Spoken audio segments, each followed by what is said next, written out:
How would you like to become a tenacious and resilient leader? Discover how in today's episode with Adam Malone.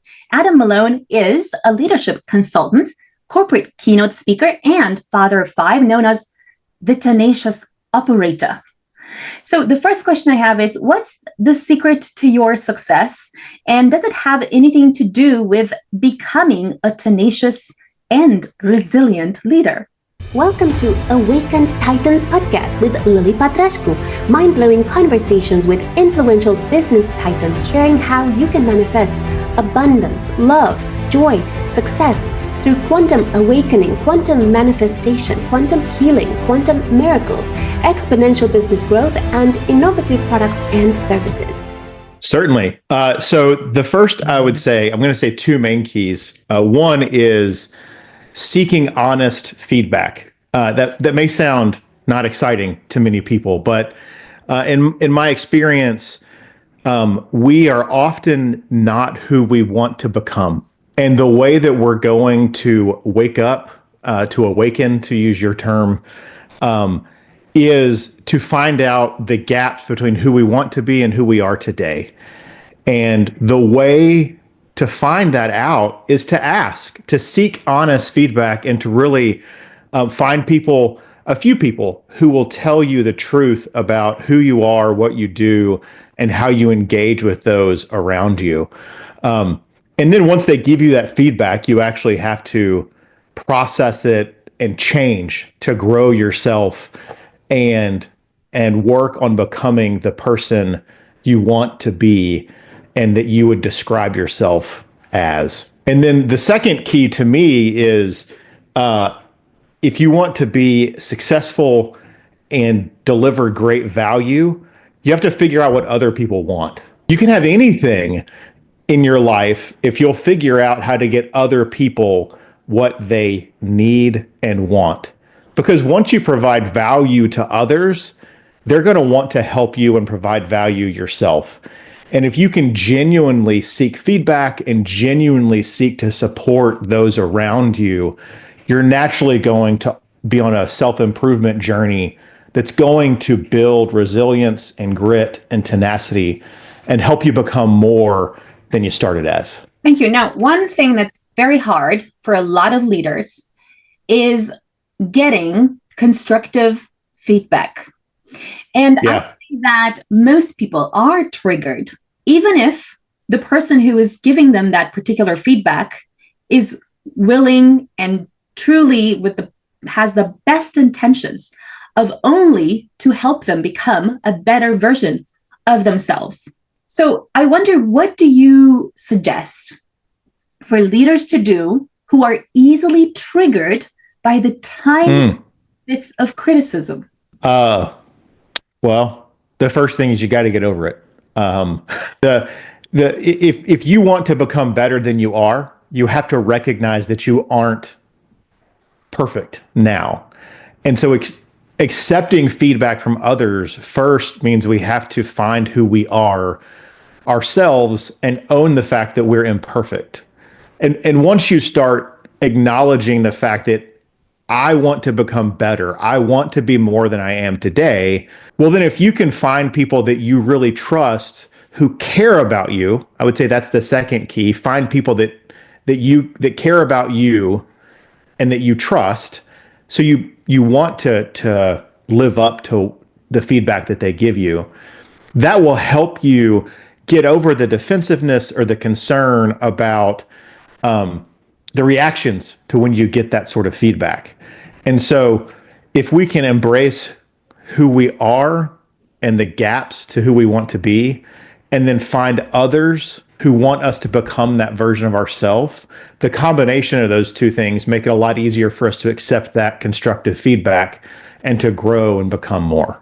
Thank you. Now, I would say a lot of entrepreneurs are wearing almost like these glasses, perhaps when they were really young, whereby they feel that a lot of people are out to get them in some way. Okay. And because they're wearing these kind of glasses, they are not only not really open to other people kind of, giving them any sort of constructive feedback, but imagine there are also hundreds of other people who have no intention of helping. They actually want to put you down. Okay. So the two types of people who want to put you down, and there are people who actually constructively want to help you. Yeah. So how can those leaders find that almost like, I'm not sure if it's acceptance of other people and acceptance of themselves, and also like change their perspective about what's possible for them? Because I think that when you are thinking everyone's out to get me, even if you were to like come with a really nice thought and say, you did this really great, but this other thing was like, ooh. And of course, you will have a lot of critics as well who are actual proper competitors and enemies who just literally want to tell you, oh, you did that. And, by the way, you absolutely suck. So how can you build that mental resilience in a way and acceptance of other people's perspectives, and at the same time, perhaps a change of your own perspective, so that you start believing that the universe is working for me, not against me. The world is helping me. So kind of like build those kind of like empowering beliefs that will make a difference in terms of how you operate in the world, and you're no longer triggered by those kind of glasses. Yeah. One thing is keep your trusted advisor group small and hyper honest. So I'm not saying that you should take feedback from every single person in the world about every single thing you do, but you need to find people you trust, and maybe that you trust in specific categories. I trust this person as a business titan. I trust this person as a relationship titan. I trust this person as whatever, a wisdom titan, just in life advice, right? And you might not seek advice from all of those people about everything, but you have people you go to get feedback on specific things. Once you identify who those people are, now you've added them to your trusted circle, and you know that they aren't out to get you, right? They want the best for you. They want success for you. Your success may benefit them in some way because of your relationship or your long work together. And so you're tied to them. And so now you have trust that when they tell me something, they want what's best for me. Therefore, I should listen to them because they want the best thing for me. So I'm not triggered by because I'm worried that they're out to get me. So keep the circle small. Does that make sense? Yes. What about for those entrepreneurs that are at the other end of the spectrum, who don't listen to anyone because they believe nobody's got the qualifications to tell me anything because I know best?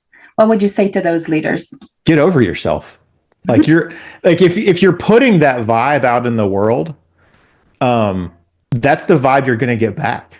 Like if you're constantly telling people and showing people that you're the best and that nothing could compete with you, well, you're only going to get responses to that vibe back to you. And so the energy, I do believe that the energy that you put out into the world is the energy that you're going to get back. And so you're going to constantly come in contact with people who match up to your vibe.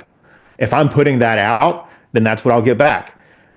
This is the same idea as if you want to be someone that people refer business to, you need to be someone who refers business. Like don't seek to be a taker in the world. If you want the world to give to you, you have to give to the world. And that to me is part of, you asked about mindset. I think doing mindset work and thinking about a growth mindset as opposed to a fixed mindset can really help highlight where people may be approaching the world as there's only so much money, there's only so much opportunity, and so I have to get my piece of it so that no one else gets mine. That's not true, right?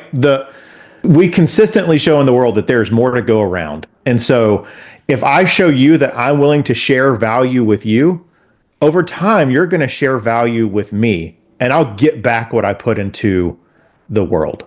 Thank you. How can entrepreneurs create mental resilience in the face of naysayers and obstacles of all sorts that can come up in the business? Yeah.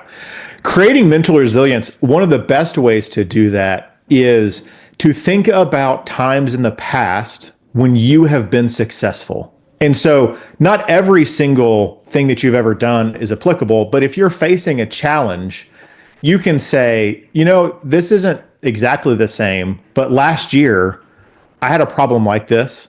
We worked through it. We were successful, and I know how to do that again. And you can even use reflection on failure to help you build that resilience as well. When we did this before, it didn't work. We sought to find out why, and we now understand that the reason we didn't succeed in the past was because you've done research and you've been introspective and you've considered. And now I can be resilient in the face of another challenge because I know why I had failure in the past. And embracing that I have succeeded before, and therefore I know I can succeed again. How can I replicate the environment that created that success? How can I replicate the skills or the resources or the people who were on my team that made me successful? Okay, now I know what I need to go do to be resilient in the face of change, instead of being fearful and now turning inward and saying, well, I don't know how I'm going to do this. Find things that model your success in the past. Thank you. In cases where entrepreneurs have suffered such a tremendous loss that became a really massive trauma. Let's say they lost, $15 million, and then it took them, 10 years to make that. And they lost it in a year somehow. Or they had, some health scare, or their wife had a health scare, or something that has become incredibly traumatic, that they have gone freeze mode. How would you help a leader to unfreeze and to kind of start kind of being, taking the actions to fight and to kind of make their business successful again? Yeah. So the keys when you're in that frozen state, one of the biggest things is not to try to be perfect, avoid perfection, and instead embrace that if I can just do something a little bit better today than I did it yesterday, and then tomorrow I'll improve on what I did today. That mindset of I don't have to be perfect today, I can make it better tomorrow, is a great way to thaw when you're in that frozen state. Because to me, what I think lots of entrepreneurs and leaders find is they get stuck because they're looking for perfect answers. And so they spend so much time trying to find the perfect moment to launch a new product, or the perfect moment to do this, or the perfect team. Or there's no perfect moment, there's no perfect team, there's no perfect product. There's only products that were better tomorrow than they are today. And so we have to seek to put a little bit of risk in the world and be willing to put imperfection out so that we can make it a little bit more perfect tomorrow. And if we do that every day, we'll become people that are totally different than who we are right now. And to deal with a frozen mindset, you have to take action. If you don't take action, you'll stay in that mindset. And so it's choose a small thing. Choose one thing you can do today that will move you closer to your goal. Not one thing that will get me to my goal. What will get me one step closer? And tomorrow, I'll take another step. Thank you. For those entrepreneurs suffering from tremendous shame, guilt, resentment, anger over a massive failure, like losing millions of dollars or having a health scare or something else that has been incredibly traumatic, and where they've gone into freeze mode, how would you recommend they start to overcome those feelings and negative emotions in order to have the courage to become tenacious, resilient, and successful leaders again? Well, the first thing that they have to do is decide what was their fault. Because once you figure that out, you can improve on it. You can do things that are better. The second thing is identify things what wasn't your fault. What were the uncontrollable factors that led you to this place of failure? Because even though you can't control something, that doesn't mean you can't mitigate the risk. And so if I can look back at my failure that is now debilitating and say, well, what put me in this position? Things I did or didn't do and things I can't control. You can now start methodically creating lists in some ways that are lists of things that I need to improve on myself or things I need to not do, or finding things that were in my environment that created risk for my business or my decision that I can't change, but I can take steps to protect myself from that type of risk in the future. And so I think that's especially applicable when people are trying to launch businesses that perhaps they had a business like that in the past that failed, but they believe that now they can be successful at it. That happens all the time. Well, there's something that led to your past failure, and it's going to be more than one thing. And so in helping yourself to think openly about why failure happened and how I can take control of the things that led to that failure will help us move from a frozen state to a state of action. And again, I think reducing the gap that you're trying to fill is super important. If you're in a frozen state, you can't make a plan to launch a $15 million successful business tomorrow. I can't make one decision. I can't do that in a day. And so in addition to making some introspective consideration on why I failed, I also need to think about what single steps can I do right now to move me towards success? And then what single steps can I do tomorrow? Because I can't do anything today that will make my goal to meet my goal tomorrow. I have to do one thing today and one thing tomorrow and one thing the day after. And once I stack up wins like that, I'm getting momentum. So that helps me move from a frozen state. But I'm also building skills or knowledge or tools that enable that long-term vision I have.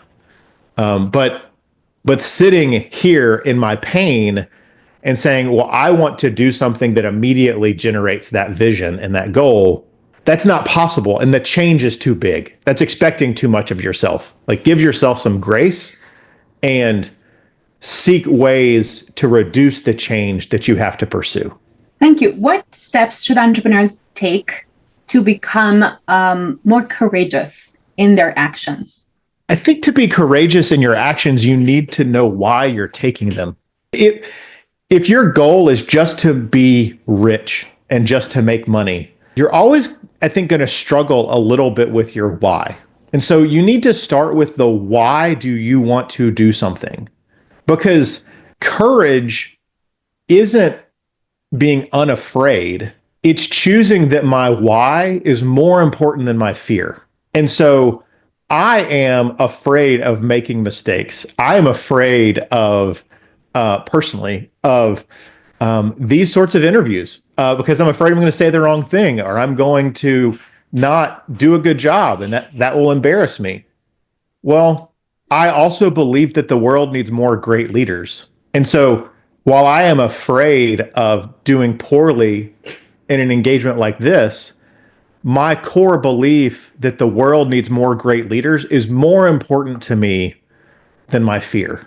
And so ask yourself, why do you want to do something? And if your why isn't more important than what you're afraid of, you're not going to have courage to overcome. Thank you. What are the top 5 steps to become a tenacious, resilient leader? The top 5 steps to become a resilient, tenacious leader. The first I've already talked about. You need to understand your why and what you want to achieve. Second, you need to build trust with those around you, and you need to become trusted. Because as a leader, you can't be successful in anything unless you have trust. Third, you need to build a team around you who can help bring your vision to life. Fourth, you need to actually have a vision for the future that is interesting and compelling and that you can share with that team. And then fifth, you need to train those people how to take your vision and build a vision of their own that connects to yours, but that they can now take and make it their own and transfer to those that they're around and those that they lead. Because I think the biggest action in becoming a great leader that is tenacious and resilient is you have to move past yourself. If I am always dependent on me to do everything and achieve everything, my ability to impact the world, to impact my business, to impact my clients is always going to be muted because there's just one of me. But if I can build a circle of people who can help take my vision and make it their own, and then they can now do that and replicate that, that's how you can build companies, movements, all sorts of things that live past me. And that's really what we want as tenacious leaders, is we want to have a legacy that is greater than ourselves and helps take that why forward that I talked about at the beginning. Thank you. How can tenacious, resilient leaders face rejection? The first thing to face rejection is to acknowledge, to know going in that rejection is a possibility. I think there's a lot of mindset work that almost tells people my success is inevitable. I am going to achieve. I'm going to win this client.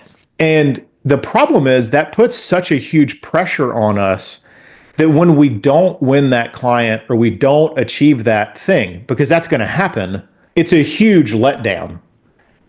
And then that can break us. And so instead, going into our interactions, our projects, our client efforts, all of those things with how can I do everything possible to be successful? In that way, afterwards, if this doesn't work, I can have faith and trust in myself that it wasn't my fault and that I will achieve again in the future. That if I make the right decisions today, eventually I'm going to be successful. If I make the right decisions and create the right value for my clients today, I will eventually be successful. Tomorrow, I might have a failure though, but it's as long as our decisions are good and as long as the work that we're doing is valuable, over time, we'll always be moving up, right? But tomorrow may be down. But as long as my trajectory is up over time, I'm moving towards success. And so building within ourselves ways to think about long-term success and not just individual success can make it where those individual failures aren't debilitating, and instead we'll be resilient through them and succeed over the long term. Thank you. Tell us about how your tenacity and your resilience helped you in your personal projects. Well, first I failed. I wasn't tenacious. And that's because I was a high performer for a very long time and did great work, and people wanted me to come do great work for them. And then I had failure and I didn't know how to respond because I hadn't really faced failure before. I hadn't accepted that failure was a possibility. And so then I had to go figure out and do some self-exploration to understand that I need to accept that failure is a possibility. But the way being tenacious has helped me is primarily realizing that I can't be the best at everything every single day all the time. And accepting that has made it possible for me to achieve more because I'm willing to do more. This idea of that lucky people, especially lucky entrepreneurs, that's what people say, oh, like you're an overnight success or you were just lucky, you whatever. I think what happens when you look into those situations is you find some people talk about surface area, that they've created more opportunity for luck to happen. And so in our lives, for me, embracing resilience and that failure is a possibility has helped me be okay that what I'm doing might fail. And so I'm willing to do more. And once you're willing to do more because imperfection is not the requirement, you increase the likelihood that you'll actually be successful because you have more opportunities for success.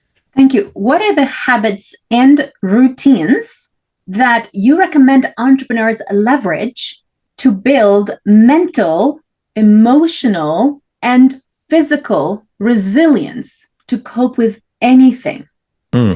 Mental, emotional, and physical resilience. Well, physical is going to involve taking care of yourself. We all have to take care of our health. We all struggle with it. And so you have to prioritize. I personally struggle with this sometimes. And so I encourage people to think about the why they want to be healthy. And when I think about, I want to be physically resilient because I have 5 kids. It takes a lot of physical activity to handle them. And so thinking about the why is going to help there.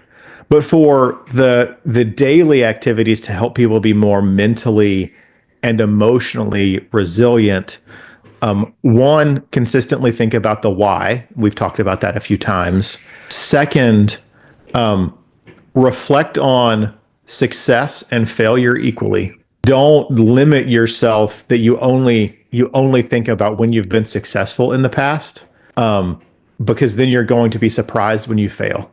But don't think about only your failures, because then you're never going to think you can succeed. So you need to reflect on both positive and negative experiences and how you can take those forward and create more positive experiences from them, and train yourself mentally. How am I going to respond to failure?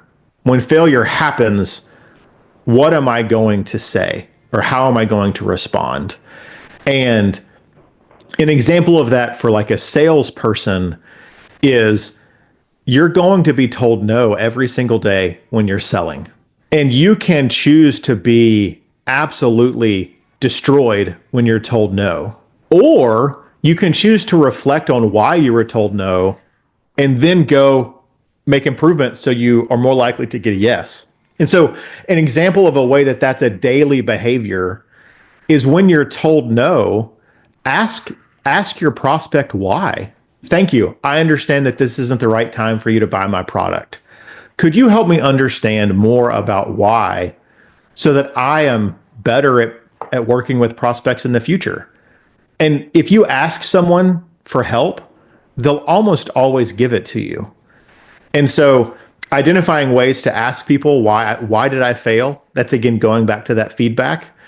And then I'll say the last thing is look for ways to build trust with yourself and trust in the environment around you. Because we are naturally more resilient when we trust what's going on and who we're around. Because then we can get over things like, oh, the world is aligned against me, or oh, this person doesn't want the best for me, or those things. And so to build trust, you have to invest in multiple things. It's empathy, logic, and authenticity. But you can invest in each of those with people in your circle, but then also invest in those with people in your prospects and your business, so that you're developing that trust, which will ultimately make it where you can be resilient through trial. Thank you. I want to add to what you said. And I find, for example, in my case, the thing that brings me the most mental resilience is creating an empowering context. For example, I used to work as an administrator in a cleaning agency 20 years ago when I was starting to get my first job. And I was there for 1 month and then I couldn't take it and I left. And then I worked for another agency, a nanny agency, and I worked there for 5 days because that was actually before that.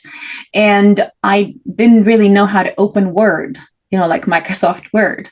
I was like, really, like you can probably say I was incompetent. Okay. So I didn't have like the basic skills to do the job. And it was a natural thing that I didn't, get the job.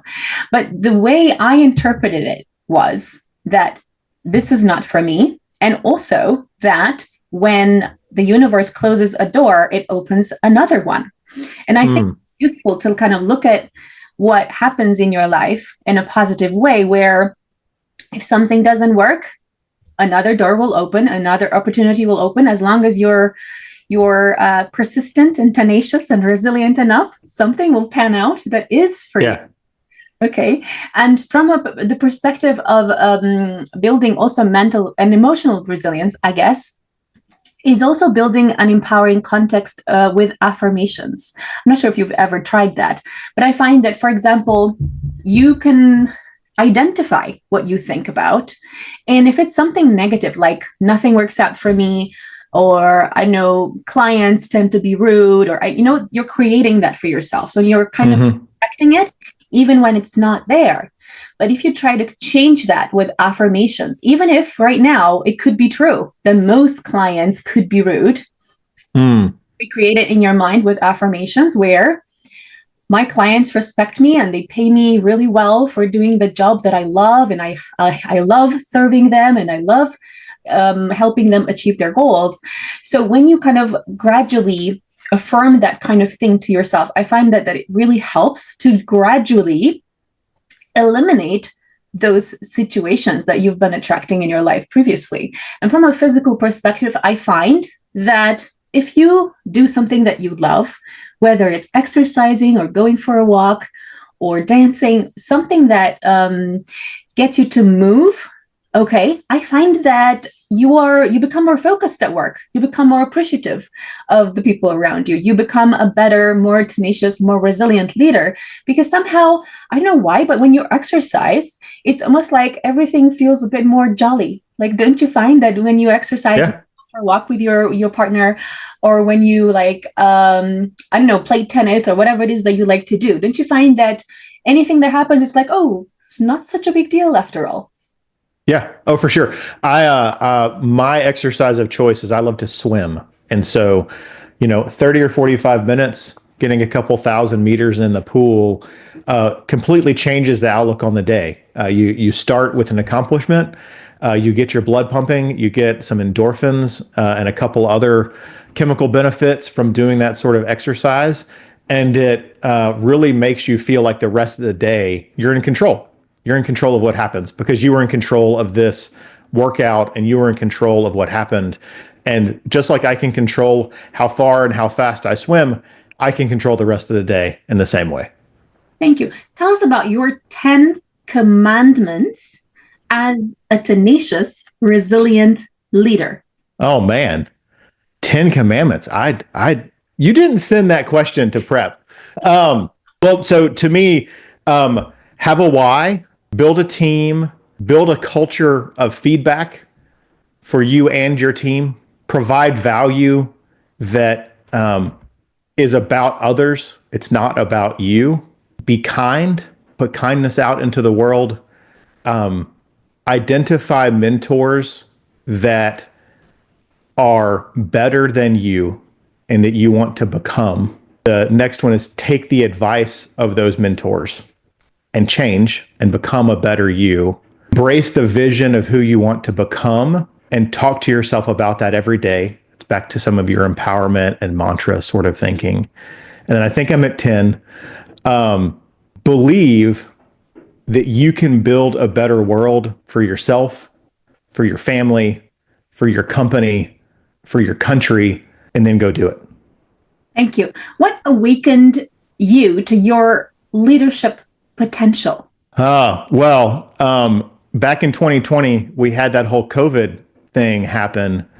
As a part of that, I worked in supply chain at a multinational company then, and it was my turn. I was a leader in the supply chain. It was my turn to lead the disaster response to COVID. We took turns. So one leader did something, and then after the next disaster issue that come up, the next senior director would take that on. And so we kind of made sure everyone bore the responsibility. The guy before me, he got a volcano. He had to work on it for 3 days.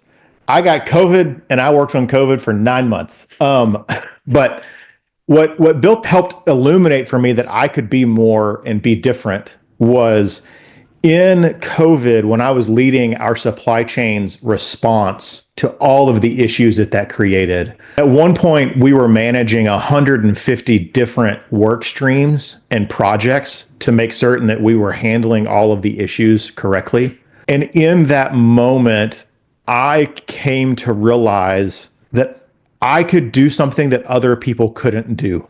I could make decisions quickly and well, and build a vision for the future that other people would take forward.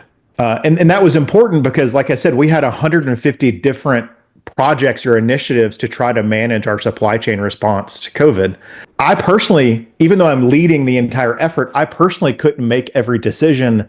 I couldn't be involved in every conversation. And so I had to build the ability to create a vision, to give that vision to others, and then have those people pass that vision down and make change.